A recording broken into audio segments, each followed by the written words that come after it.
This workshop uses poetry as the methodology, and our theme is in long-termism. We are part of a team that helps Climate Geek to find new ways to think about the future and to somehow motivate systemic transformation when thinking about the future, especially when tackling climate change. And we are testing here a new method, which is poetry writing. This is a very interesting forum because this is a place for us to pilot and test new methodologies and see how people respond to them. This is, I think, the first poetry for either of us, and this is a very valuable experience with regards to Futures Literacy Lab design. And we are testing poetry writing as a method of communication dialogue between different experts and non-experts actually on important topics like human challenges that we are facing.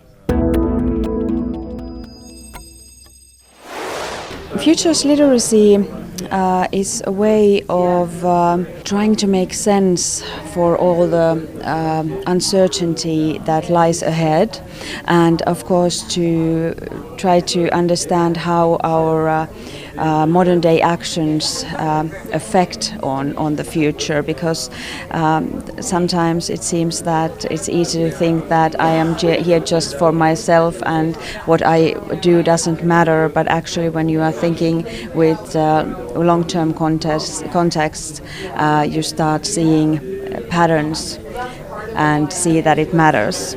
To me, futures literacy is thinking differently about the future, not in kind of planning mode, but also being open to, novelties, surprising futures.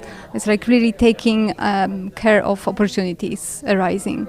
Simply by using imagination, you try to envisage surprising futures, and by envisioning, you somehow create these futures. You have like kind of a first step, a first fragment of a future coming when you envision it already.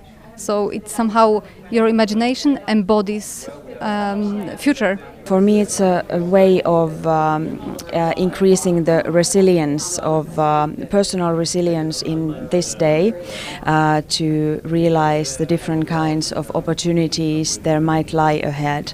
So that is why I truly appreciate this futures literacy movement, so that it can give us assurance that even if we don't know what lies ahead, there lies ahead quite a lot. And futures literacy would spread quite a lot, because future belongs to all human beings. It belongs to our environment and it belongs to our globe. But this is the kind of asset that belongs to all of us. So the more we as persons use the futures, the more we can actually do for them as well. And ideally it should be open for everybody, so we should go out of this building and engage with citizens on the street and involve them in the conversation also.